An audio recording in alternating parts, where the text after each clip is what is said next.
말씀 집회 두 번째 시간, 우리 하나님 주시는 말씀은 갈라디아서 5장 7절에서 12절까지입니다. 갈라디아서 5장 7절에서 12절까지 우리 하나님 말씀을 한 절씩 교독하기로 하겠습니다. 5장 7절 하나님 말씀입니다. 너희가 다름질을 잘 하더니 누가 너희를 막아 진리를 순종하지 못하게 하더냐. 그 권면은 너희를 부르신 이에게서 난 것이 아니니라. 적은 누룩이 온 덩이에 퍼지느니라. 나는 너희가 아무 다른 마음을 품지 아니할 줄을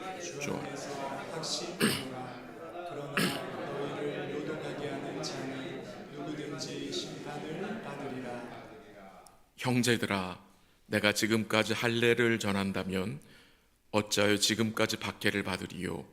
그리하였으면 십자가에 걸린 돌이 제거되었으리니 너희를 쫓게 하는 자들은 스스로 베어 버리기를 원하노라. 아멘. 신앙 성숙의 열쇠라는 제목으로 말씀이 선포될 때에 우리 사랑 성도님들 믿음으로 받고 또 순종으로 반응하시는 복된 시간 될 수 있기를 바랍니다. 네.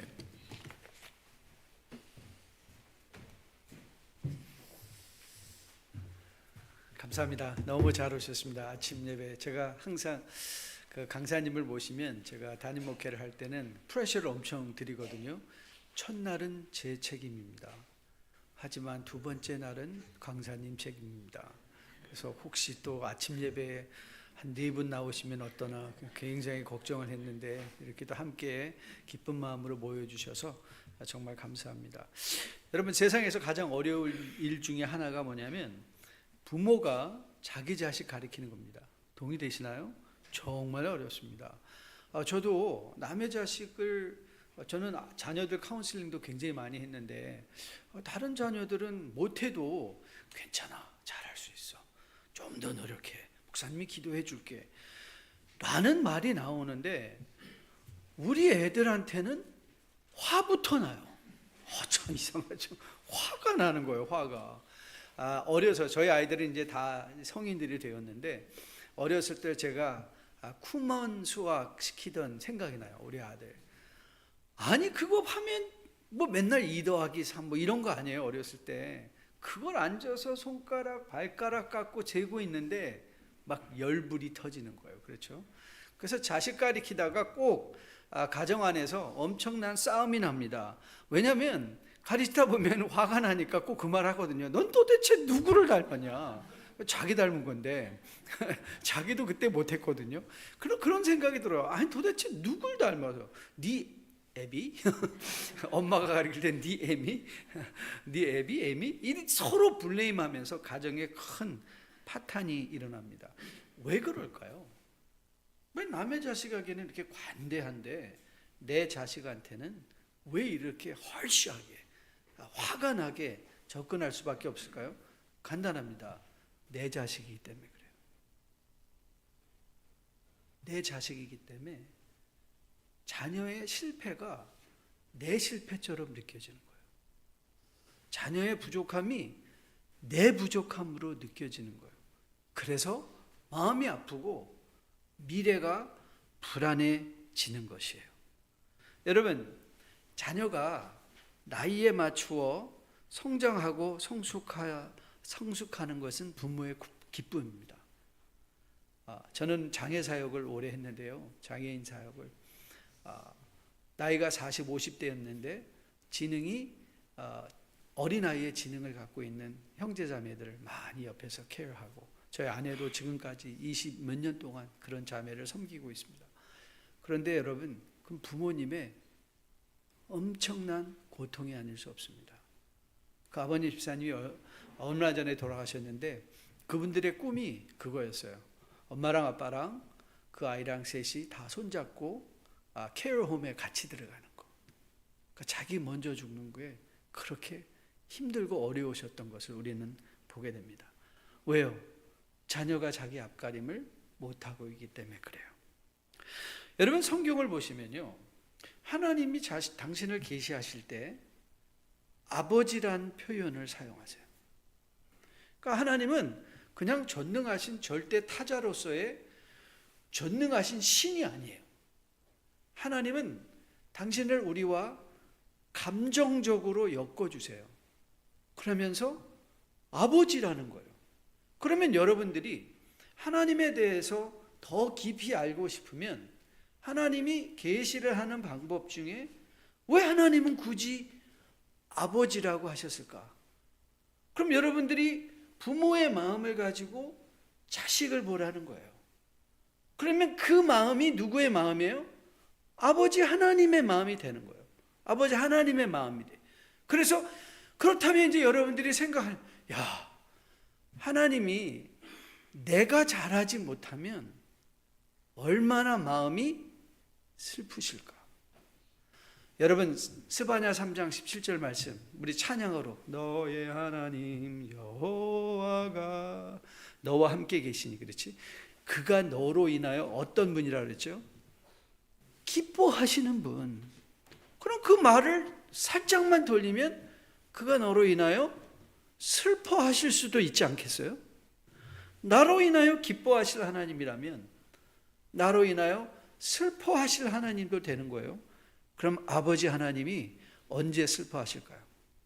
네, 내가 성숙하고 잘하지 못할 때. 퀴즈 하나 드리겠습니다. 여러분 1학년을 10번 다니면 몇 학년입니까? 와, 정답입니다.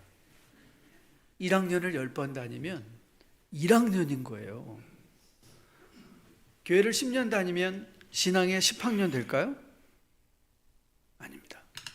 저는 애석하게도 30년 목회를 하면서 교회 첫 해의 경험을 10번 반복하는 분들, 아니 30번 반복하는 분들을 많이 봤습니다.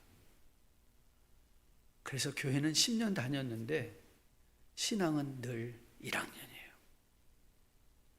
똑같은 것에 무너지고 똑같은 일에 감정 절제가 안 되고 늘 마음속에서 갈등하고 그리고 마음속에서 슬퍼하고 화가 나는 일들이 늘 똑같아요. 그래서 이민교회는 또 그러시더라고요. 에이, 가출해요. 하나님의 아들들은, 하나님의 딸들은 가출한다고 하나님이 내버려 두시나요? 아니에요. 결국 돌아오게 돼요.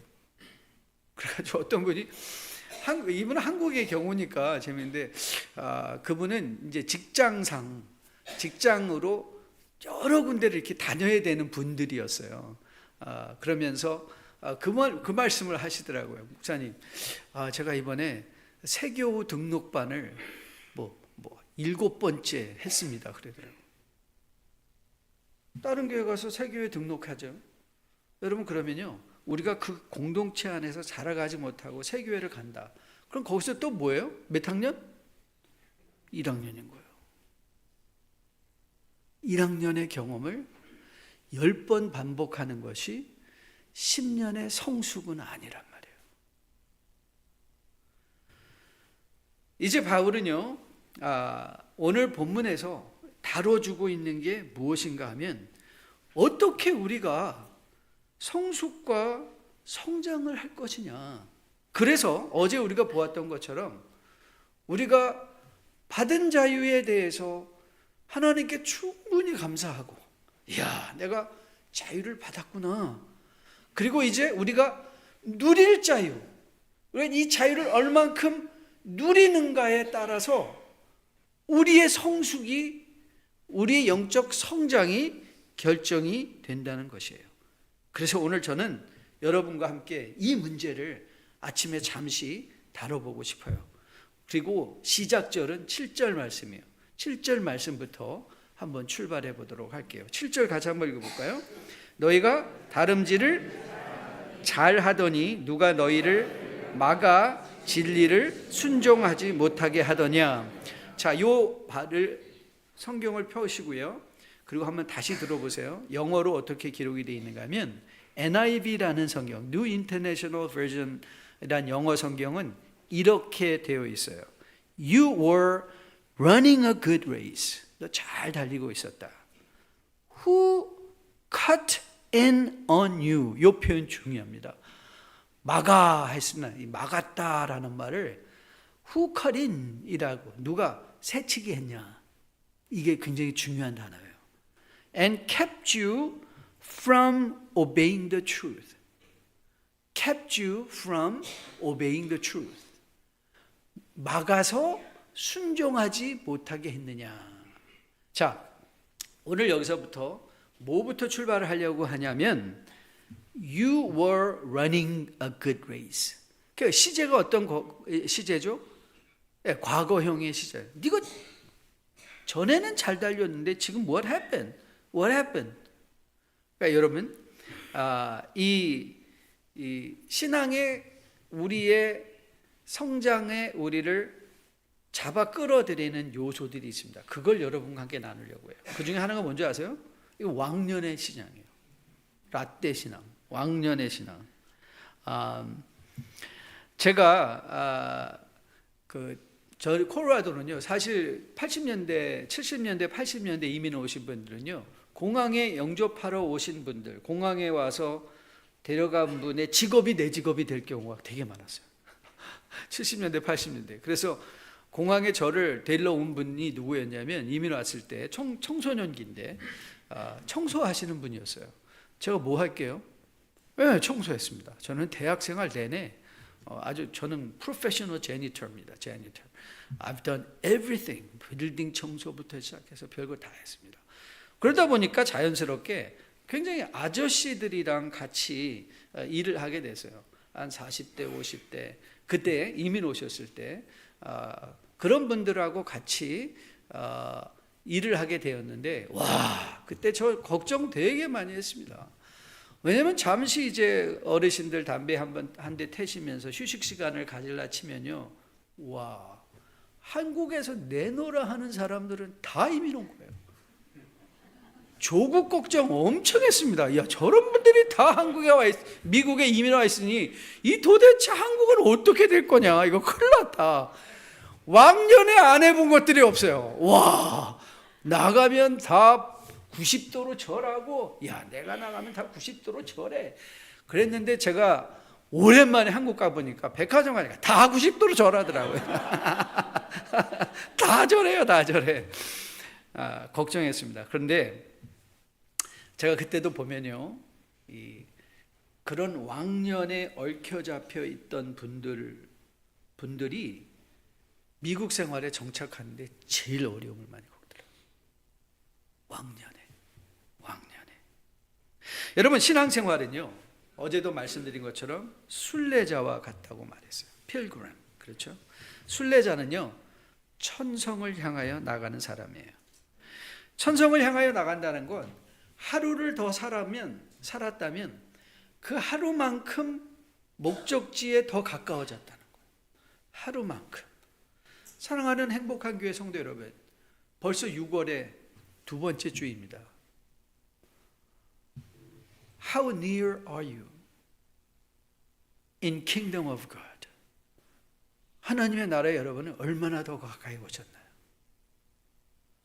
아니, 어제보다 여러분은 좀 더 한 걸음 앞서 가고 계신가요? 아니, 작년에 여러분들이 정말 1학년이었다면 지금 여러분은 2학년의 성숙을 보이시고 계신가요? 신앙을 하다 보면요, 항상 그런 분들이 많이 있습니다.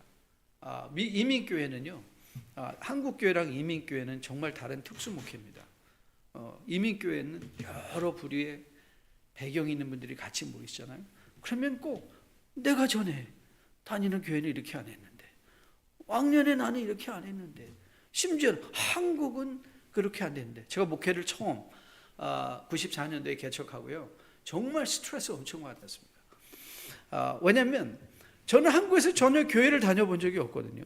저는 대학교 때 예수님을 영접하고 저는 한국 신학을 해본 적이 없어요. 미국 신학만 하고, 뭐 교회라는 건 교자도 몰랐던 사람인데, 이제 교회를 개척하고 앉아서 회의하다 보면 목사님, 저희 교회가 그래도 꽤 성장을 좀 빨리 했어요. 그러다 보니까 어르신들이 이제 장로님, 뭐 안수 집사님 모여서 하는데 꼭 그들은 이 말을 하시더라고요.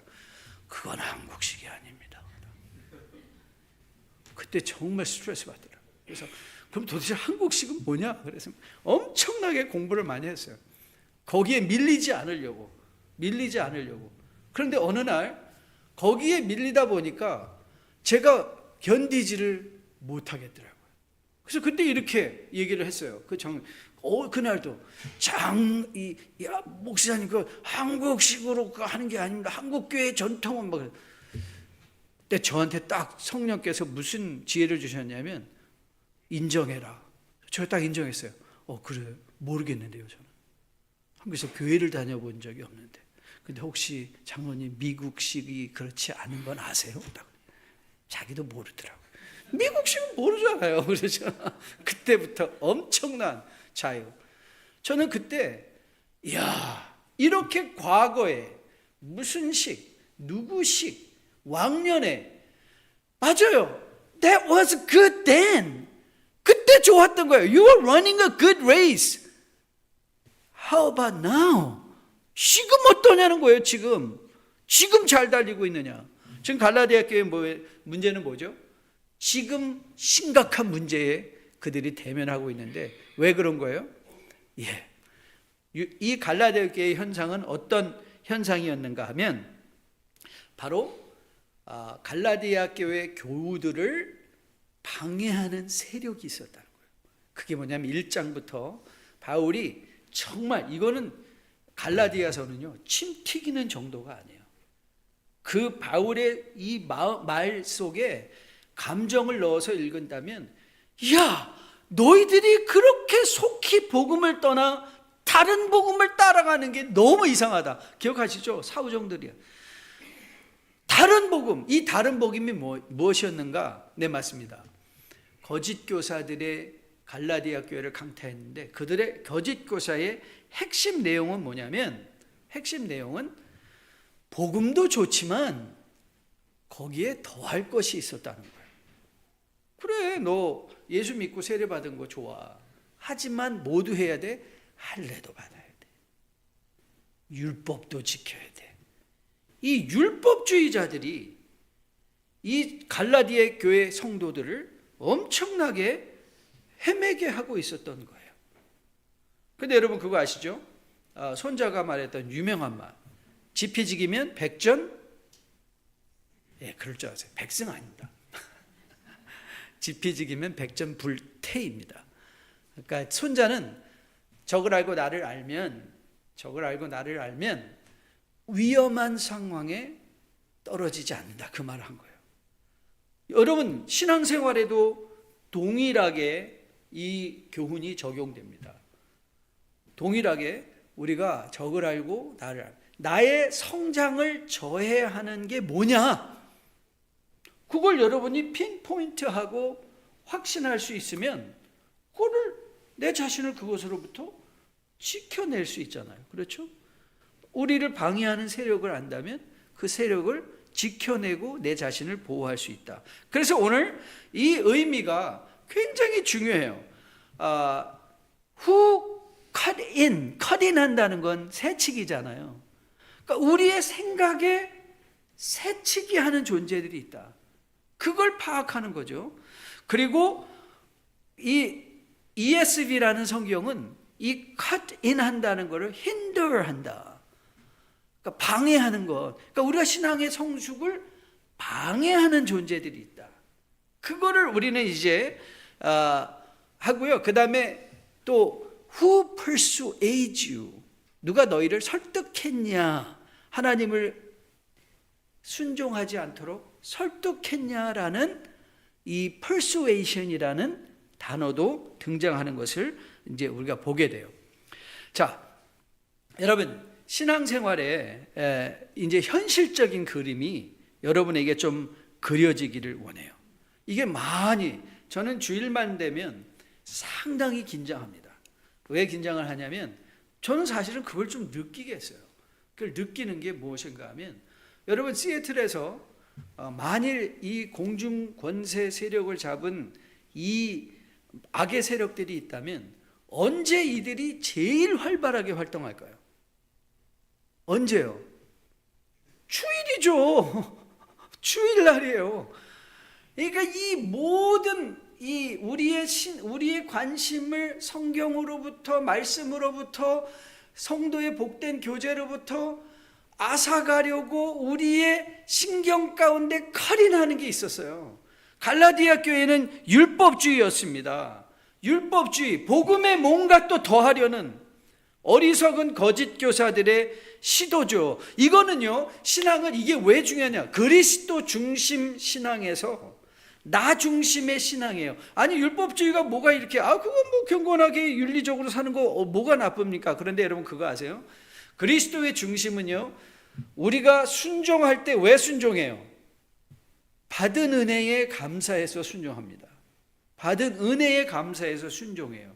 그런데 여러분, 이 율법주의의 가장 큰 맹점이 뭔지 아세요? 내가 율법을 지켰으니까 나는 은혜 받을 권리가 있어. 권리가 있어. 그러니까 하나님에게도 내 권리 주장. 여러분, 신앙생활에 그게 가장 심각한 고민이에요. 우리는 하나님 안에서 죄인들이었기 때문에 하나님은 우리를 사랑할 이유가 전혀 없으심에도 불구하고 그의 큰 사랑으로 우리를 택하사 우리를 그의 자녀 삼아주신 하나님의 은혜. 그래서 우리는 어떻게 되죠? 늘 섬기게 돼요. 그런데 여러분, 율법주의 맹점이 뭔가 하면요, 영어로 말하면 너무 좋습니다. Entitlement. 그래서 권리의식이세요. 그 권리의식에 빠진, 내가 이렇게 열심히 살았는데 하나님 왜 복 안 주세요? 그러면서 어떻게 된 줄 아십니까? 사람들이 피해자가 돼요. 이 신앙생활에 피해의식 갖고 하시는 분은 굉장히 많습니다. 그래서 하나님에게도 피해의식이에요. 하나님은 쟤만 사랑하고 나는 왜 이렇게 왜 나한테는 돈 안 주시고 나한테는 건강 안 주시고 왜 나한테는. 그래서 입에 감사가 사라지고요, 불평으로 꽉 차 있고요, 얼굴에 기쁨이 없고요, 완전히 맨날 분노한 사람 떠오르시죠? 예, 바로 그 사람이에요. 지금 떠오른 그 사람. 그 지경은 화상 남편. 그게 아니라, 예. 그러면요, 그게 무슨 편지를 쓰고 있는 거예요? 어떤 편지를 쓰고 있는 거예요? 우리가 상상해 봐야 되죠. 자, 그러면 우리 교회는 we're fine. 우리 교회 거짓 교사 없습니다. 전 믿어요. 행복한 교회는 거짓 교사 없죠. 왜냐면 목사님이 이렇게 solid하게 저렇게 정말 안정된 이 목회를 하고 계시는데 여기 거짓 교사 들어올 틈이 어디 있겠어요. 그러나 여러분, 이제 다리를 놓아 볼게요.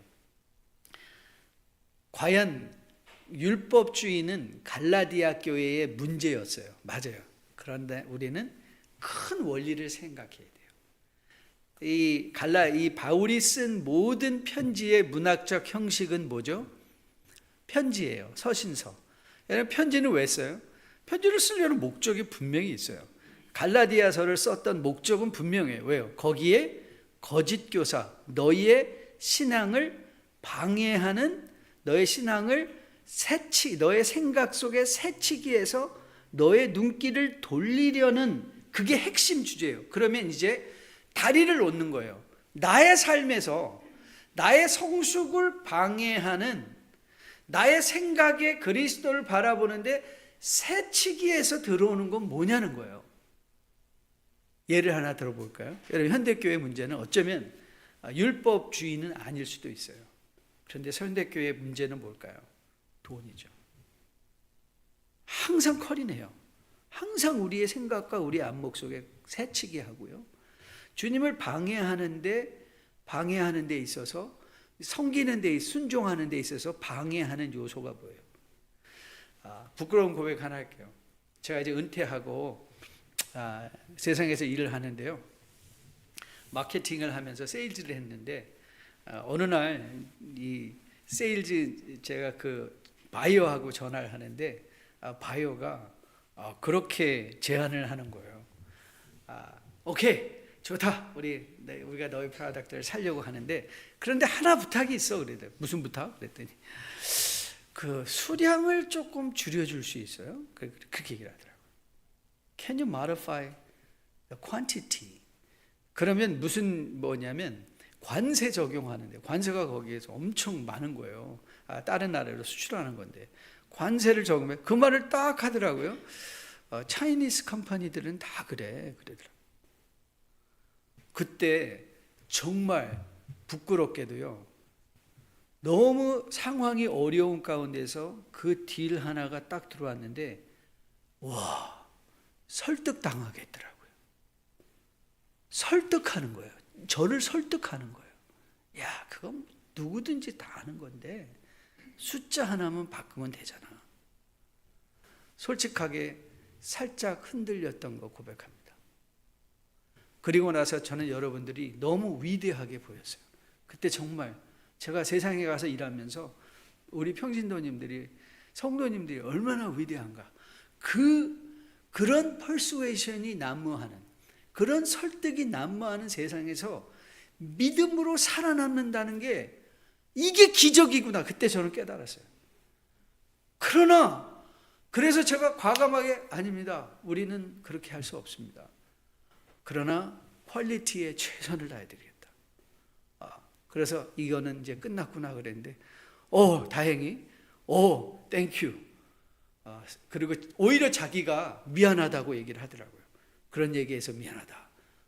우리가 관세를 다 낼 테니 제대로 계약서대로 진행하자. 그러면서 한숨이 슉 쉬어졌는데요. 근데 정말 그 딜을 포기해야 되겠다는 생각이 들었었어요. 여러분, 그런데 제가 깨달았던 것, 이 설득이 엄청나게 파워풀하다는 거예요. It's powerful. 근데 그게 여러분들이 지금 expose 되어 있는 거예요. 한국의 대선이 끝났죠.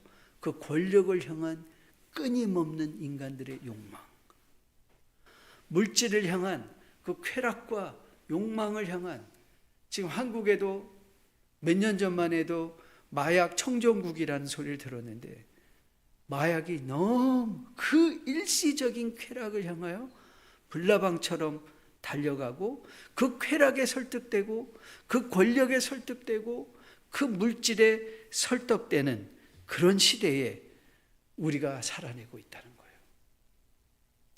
어떤 분이 1,000불을 이 주식에 투자를 한 거예요.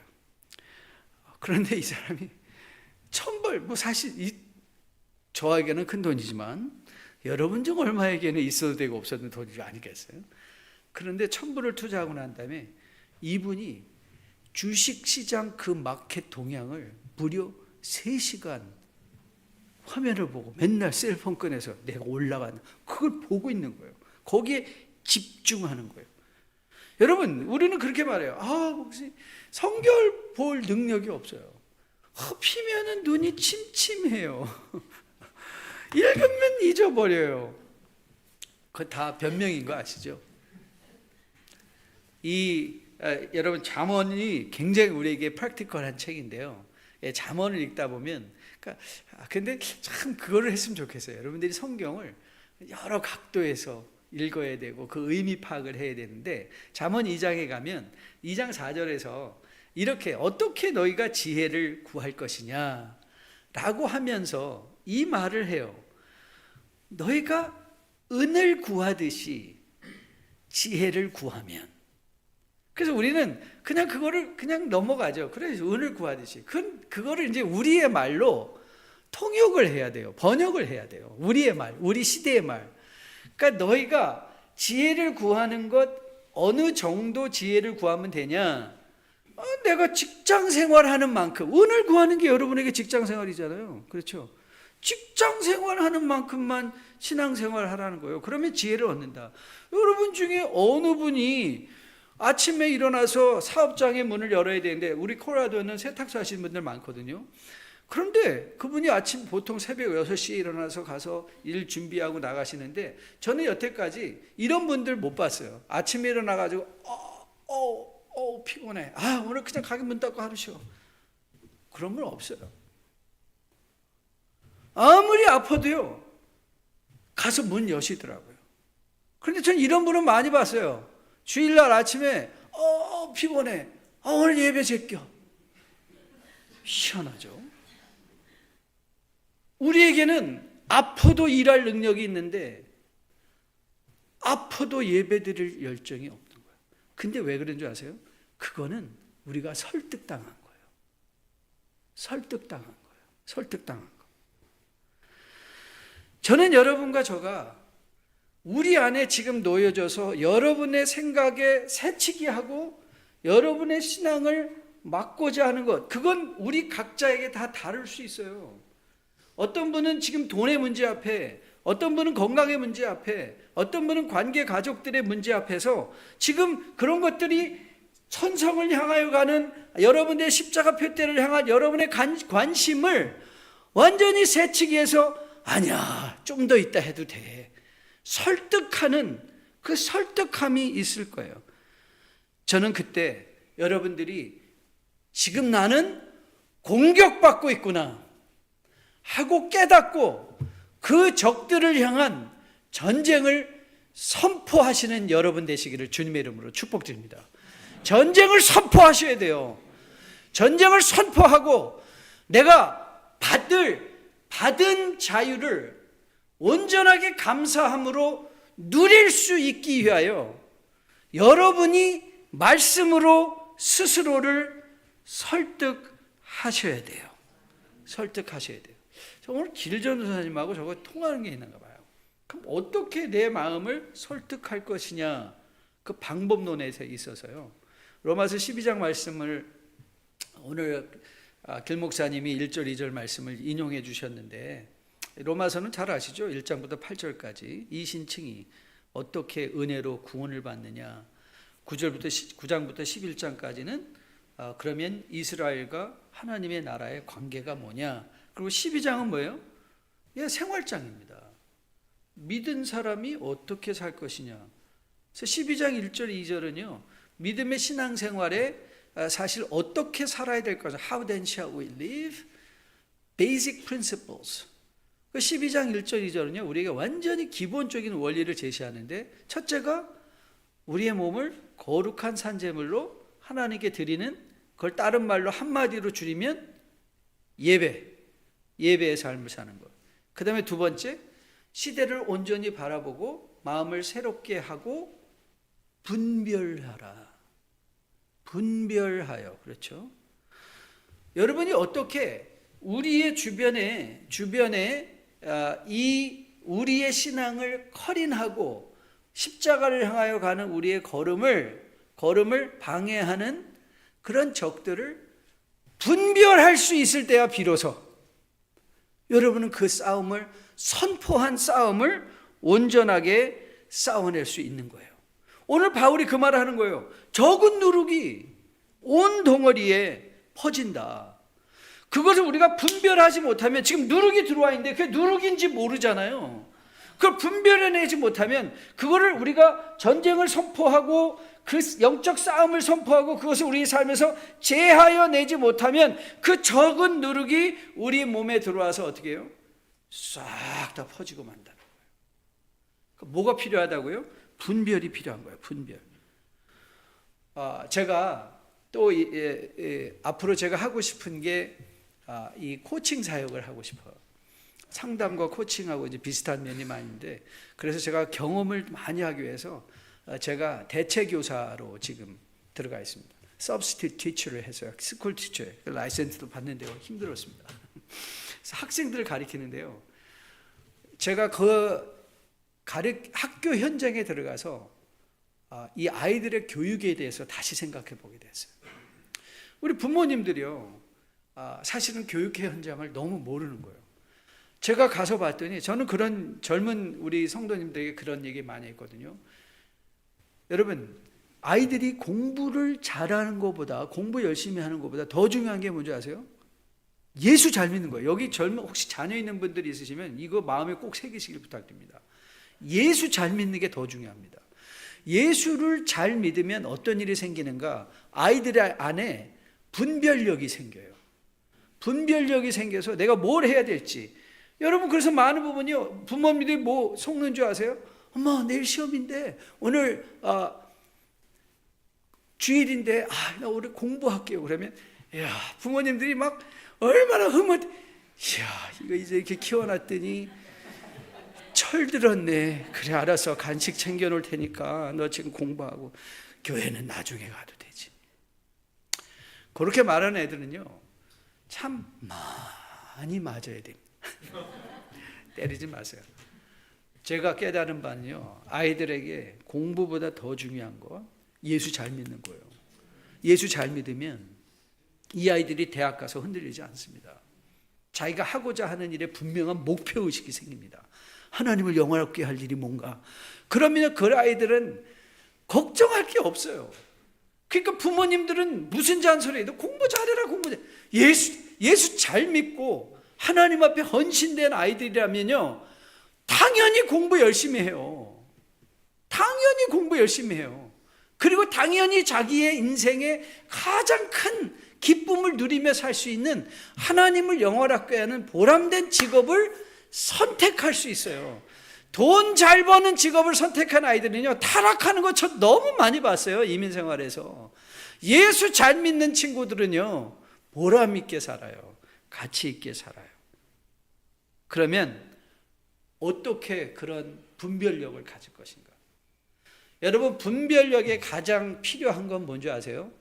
가치 기준이에요. 가치 기준. 그럼 도대체 가치 기준이 뭔가? 이건 여러분이 너무 잘 아시는 거예요. 복음이 우리에게 기준이 돼요. 그럼 그 복음이 어디에 가장 잘 설명되어 있는가? 여러분 디모데후서 3장 말씀인데요. 이건 너무 잘 아니까 그냥 들어만 보세요.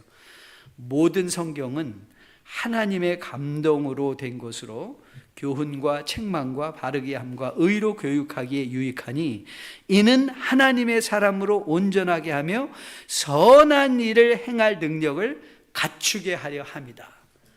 그러니까 분별력에 있어서 우리의 가치 기준은 다 어디에서 나온다? 하나님의 말씀에서 나온다.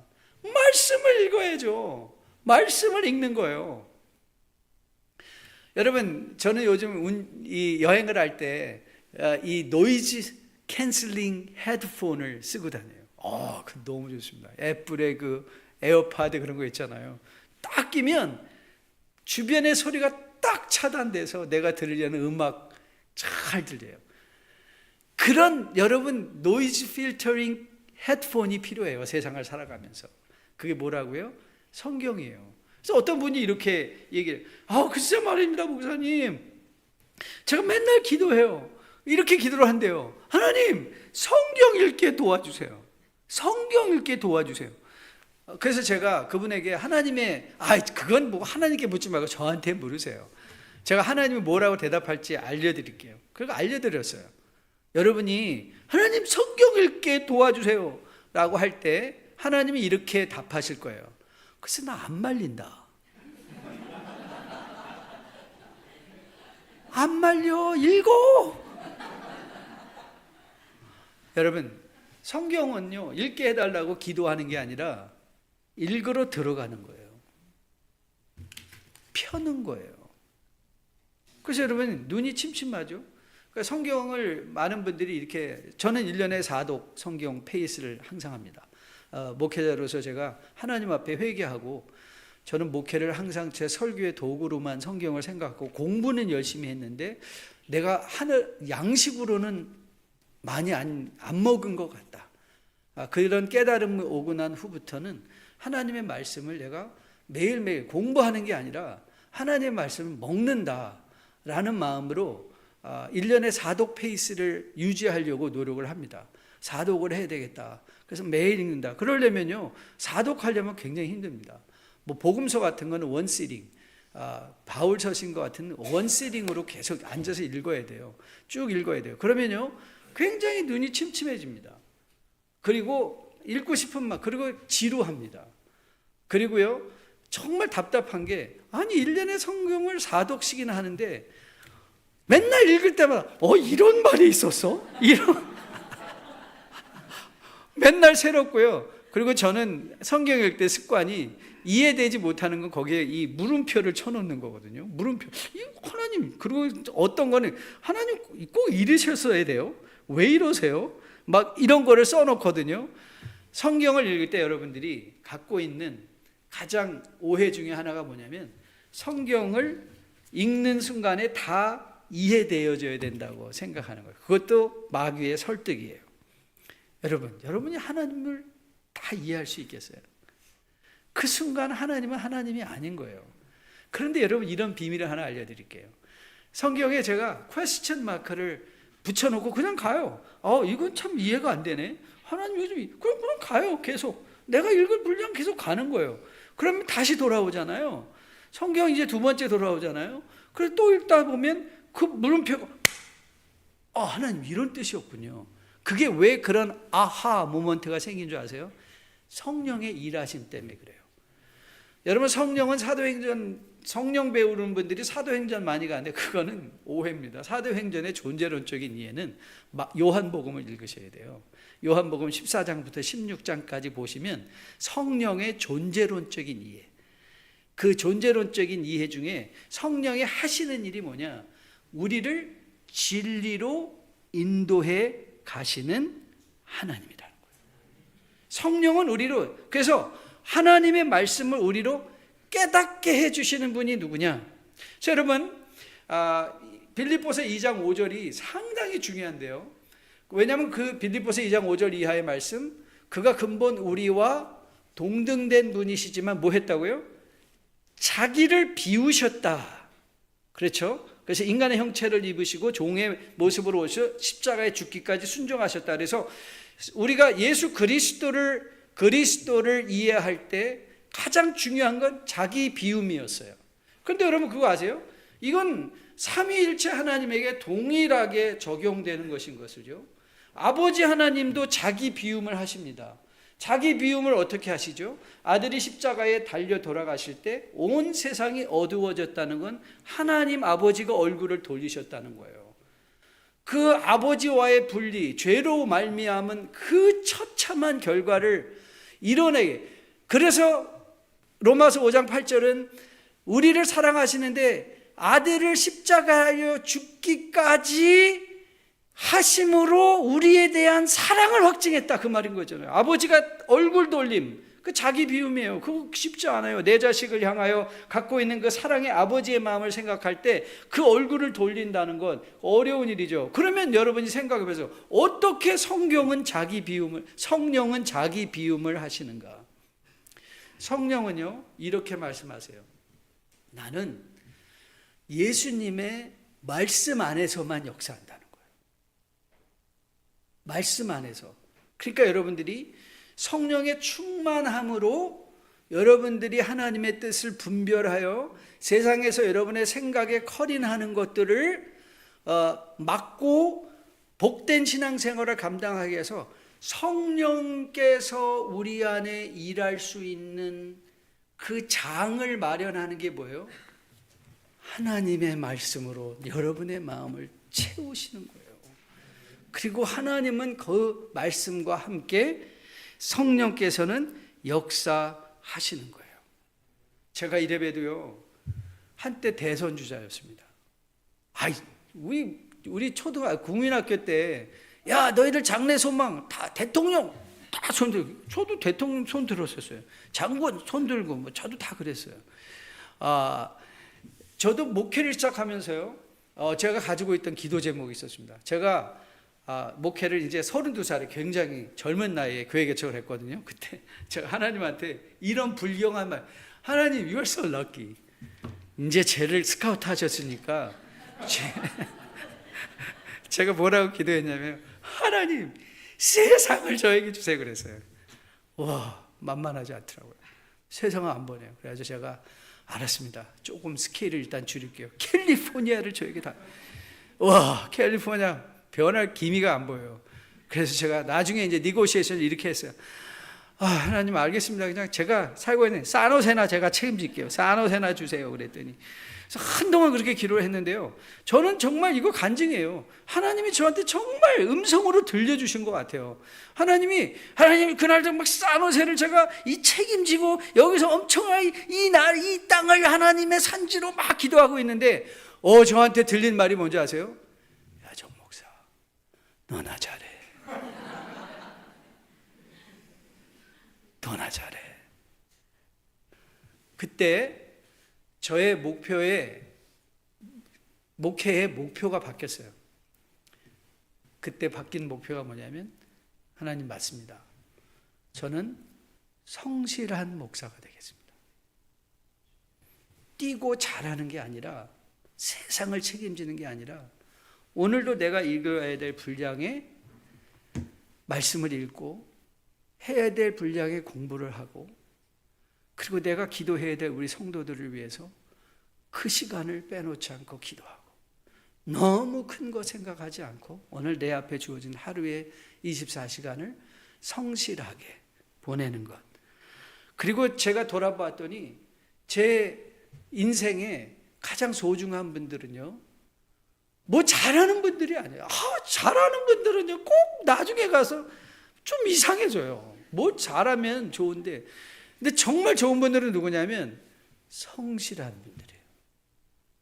없는 것 같은데 있고, 있는 것 같은데 없고, 하지만 모든 굳은 일에 함께 할 수 있는 그런 성실함. 오늘 여러분의 생각을 지켜내는 힘 중에 또 하나가 뭐냐? 이 성실함인 걸 기억하시기를 주님의 이름으로 축복드립니다. 마지막 한 가지예요. 오늘 10절 말씀 보니까 이런 말을 해요. 나는 너희가 아무 다른 마음을 품지 아니할 줄을 가책습니다. 어디에서 확신한다고요? 주 안에서. 그러니까 결국 바울은 이 모든, 봐라, 이 거짓 교사들의 공격에 대해서 너 자신을 지켜내며 성경을 읽고 그 말씀의 가치 기준에 따라서 분별하며 성실하게 살아가라 하면서도 마지막에 이 확신을 주십니다. 저는 제 인생 구절이 빌립보서 1장 6절이거든요. 너희 안에서 착한 일을 시작하시니가 그리스도에 마치시는 날까지. The one who began a good work in you will see to it until the day of our Lord Jesus Christ. 전 그거 제일 좋아해요. 하나님이 결과적으로 우리 인생은 끝까지 책임지신다. 그래서 이 말이에요. 하나님이 성화의 은혜가 있어요. 성화. 우리는 내 혼자 스스로 노력하는 것 같은데 정말 세상과 결단하며 그 세상과 싸움 속에서 피곤해질 것 같은데, 그 피곤함 속에서도 우리에게 역사해 주신 하나님의 은혜가 있다는 거예요. 그 성화의 은혜. 그래서 그 말을 하고 있는 거예요, 바울이. 내가 너희들이 이렇게 될 것을 주 안에서 확신한다. 그리스도가 시작한 선한 일을 그리스도께서 마칠 것이다. 우리 한번 같이 찬양했으면 좋겠어요. 마지막 찬양인데요, 저는 이거 제가 좋아하는 찬양 중에 하나예요. 저 멜리베는 나의 시온성, 오 거룩한 곳 아버지 집, 내 사모하는 집에 가고자 한 밤을 세우네. 저 망망한 바다 위에 이 몸이 상할지라도 오늘은 이곳 내일은 저곳 주복음 전하리. 성실함으로 주님과 함께 동행하며 살아낼 수 있는 우리 모두 되기를 주님의 이름으로 축복드립니다. 찬양 준비 안 되셨나요? 혹시? 준비되세요?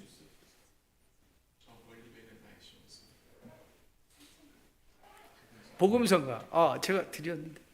네. 그러면 무반주로 할 수 있을까요? 제가 가사를 불러드릴게요.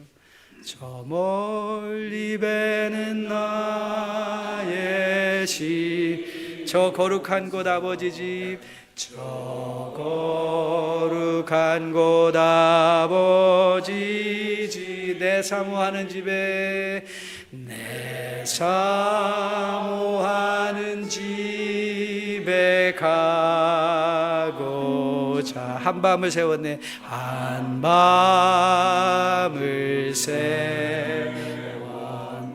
저 망망한 바다 위에, 저 망망한 바다 위에 이 몸이 상할지라도, 이 몸이 상할지라도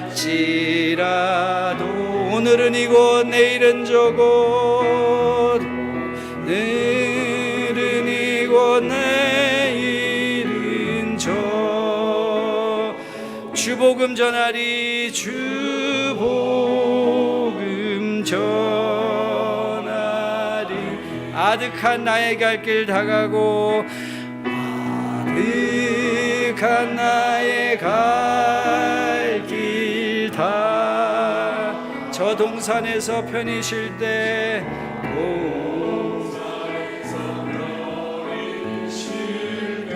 내 고생하는 모든 일들은 고생하는 모든 일들을 주께서 하시리 주께서 하시리 빈들이나 사막에서 빈들이나 사막에 이 몸이 고날지라도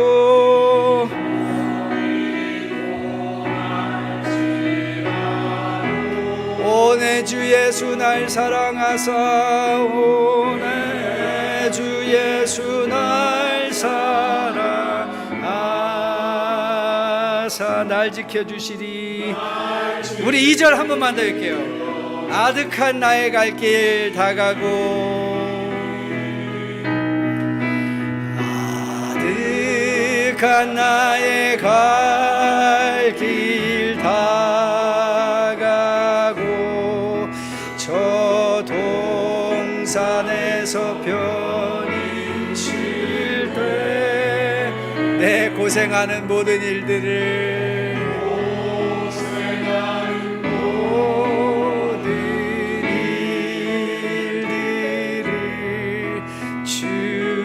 주께서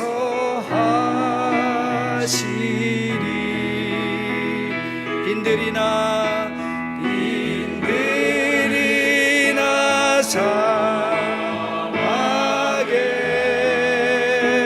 사막에서 이 몸이 고날지라도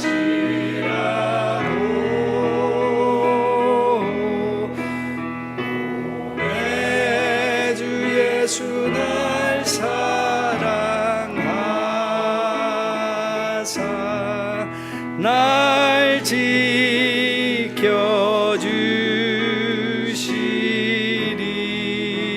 지켜주시리. 잠깐 기도할게요. 하나님 감사합니다. 말씀대로 순례자의 복된 삶 잘 살아내게 주님이 역사하여 주세요. 이 모든 말씀 우리 주 예수님 받들어 간절히 기도했습니다. 아멘.